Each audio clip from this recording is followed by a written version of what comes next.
The key to seduction is to completely disguise the fact that you're seducing. The person that you're involved with has no clue that you're doing anything.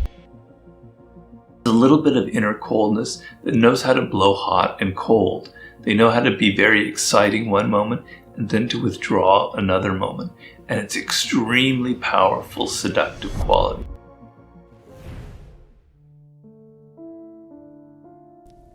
Seduction is a high form of power because you make people feel pleasure.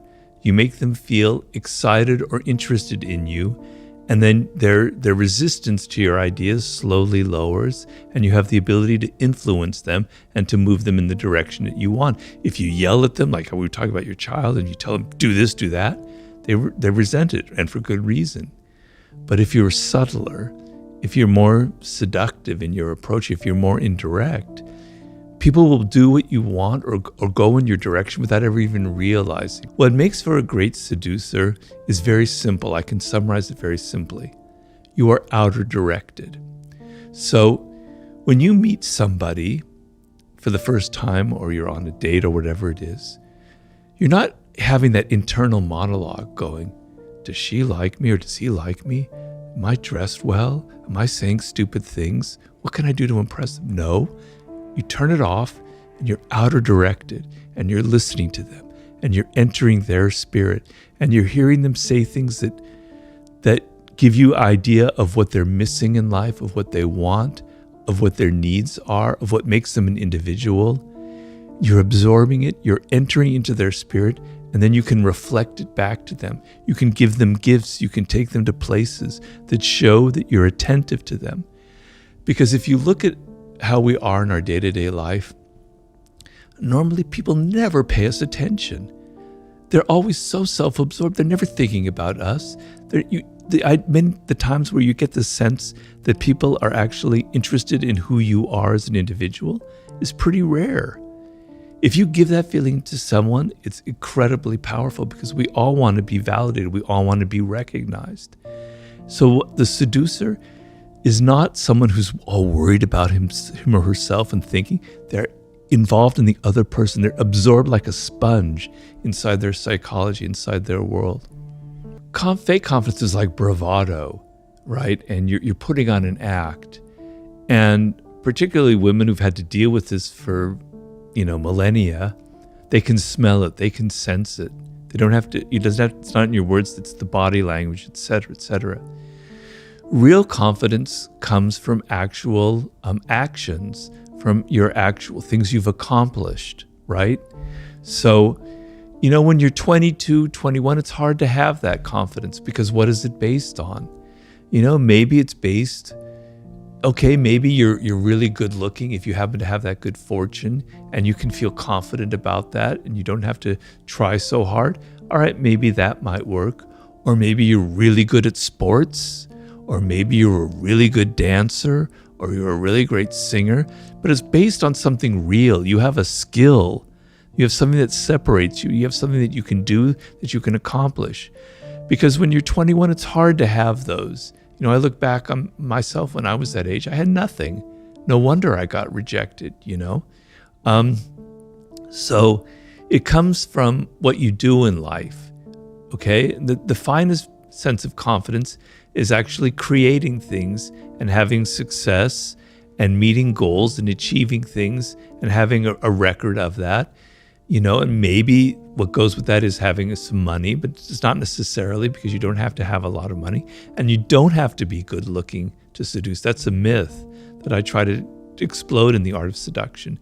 Some of the greatest seducers, male and female, were not good looking at all. It's about psychology and it's about how you carry yourself. But the confidence comes from actually what you can do, not how you feel or what you say. Well, it is how you feel, but the feeling is based on things that you actually can do, skills that you have that separate you, that make you feel really confident, Anti-seducer has many qualities. I have a whole chapter on the anti-seducer. I try and define it. There are several of them. I don't have them all memorized, but one quality that's very anti-seductive is preaching and moralizing. Is like telling people, oh, that's wrong what you just said, or your politics are ugly, or you're not really good at this, or something or other. Having a moral superiority, a sense of sanctimony in a realm which should be about pleasure, where should be that kind of equality, that kind of back and forth dynamic, where you're asserting your moral superiority, is deeply, deeply anti-seductive, the element of preaching to people. Not being generous, and I mean not just with money is important, but not being generous with your spirit, right? You want to be open, you want to give as much as you can to the other person of yourself, of your time, of your money, of your energy, etc. So being all kind of crimped and I don't want to give, I don't want to spend money, I want to take you to the cheap place to eat, I don't want to give you much time, is very, very anti-seductive. Of weakness that is seductive.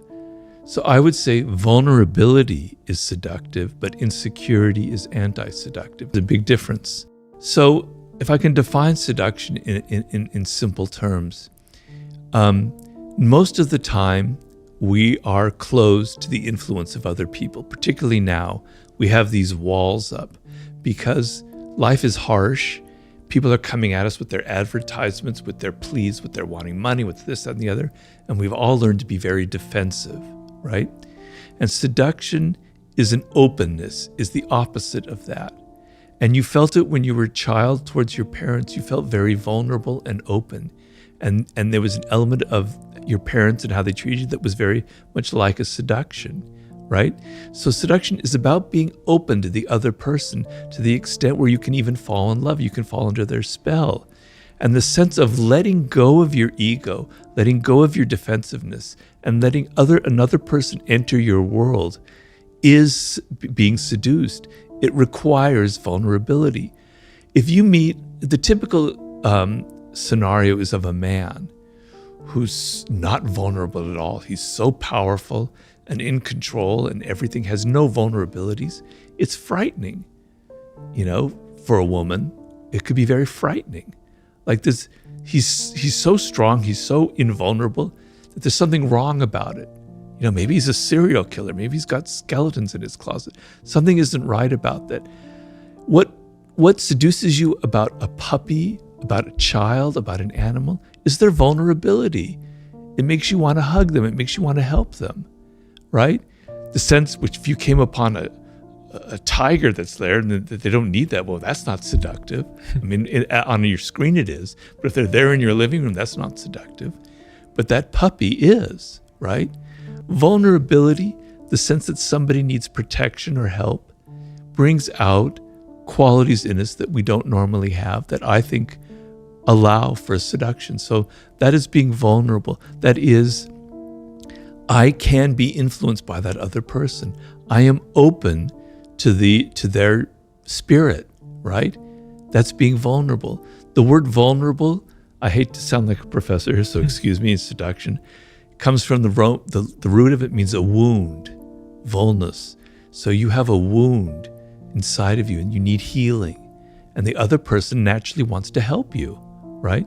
But being insecure is the opposite. Means I'm so self-absorbed, I'm so worried about myself that I can't get out of it. And we've all had that experience. When you meet somebody and you can sense, you can smell their insecurity in them. I'm not judging them because we all have insecurities. It makes you feel insecure. It makes you feel a little bit awkward. Whereas if you meet someone who's not like that, who's confident, etc., it brings out that quality in you. So if you're on a date and there's someone you smell that kind of insecurity, it makes you awkward and insecure. It creates a kind of a problem. A lot of people have a wrong attitude about seduction. They think that it's this kind of, almost like this formula that you need to learn. Like, I read Robert's book and I'm going to follow, rule 1, 2, 3, and 4, and then I'm going to be able to seduce this woman or this man. I'd follow these certain practices and that'll have the proper effect. And what happens is, if you come across as someone who has kind of learned things from a book or who has a kind of a formula for seducing, it seems very cold. It seems very calculating. And we humans pick these things up. In the realm of seduction and in love, where a lot of it is nonverbal communication, and the sense that the other person is kind of being cold and logical and is kind of following certain ways to get to their goal, which is to sleep with us or whatever, is very off-putting, is very unseductive. And so the key to seduction is to completely disguise the fact that you're seducing. The person that you're involved with has no clue that you're doing anything. It seems so natural, so easy, so comfortable. And the idea is you have that quality in you. It's naturally in you. And so the idea is you're going to learn what quality is that you have. If you're a natural, that means that there's a childlike quality in you. If you're a dandy, that means there's a slightly androgynous aspect to you. If you're a charmer, that means that you're a pleaser. You understand people and you're able to charm them by getting inside their spirit. If you're charismatic, you have this incredible energy and confidence that draws people in. Whatever it is, you have one of those qualities, I guarantee you. The trick is to make it clearer to you, to make it more conscious, so you can kind of use this quality and bring it out more. Bring out more of your natural powers that are within you, right? It's like an actor who brings their personality to the role, and the director is trying to just kind of turn the volume up a little bit so it has a little more effect, a little more power, a little more influence on the audience. So you have that quality. It's in you. You just have to be more conscious of it, and you have to know what is about it that makes it seductive, right? So one of the types is a coquette. And a coquette is a person that has a little bit of inner coldness, that knows how to blow hot and cold. They know how to be very exciting one moment and then to withdraw another moment. And it's extremely powerful, seductive quality. It works in almost every single case, and I explain in the book why. So to understand that you are kind of a natural coquette and what it is, the psychology involved, gives you tools for actually using it in a better way. And so when you take out these natural qualities and you bring them out more and you're more aware of them and you use them to better effect, the other person has no idea what you're doing, right? They just think it's you being you. And it is you being you, but just a little more conscious and a little more aware. And the moment that person is thinking about you and falls under your spell without realizing that you're seducing, the game is over. You've already won it. So that's sort of the key, I think, in seduction, to appear as natural as possible.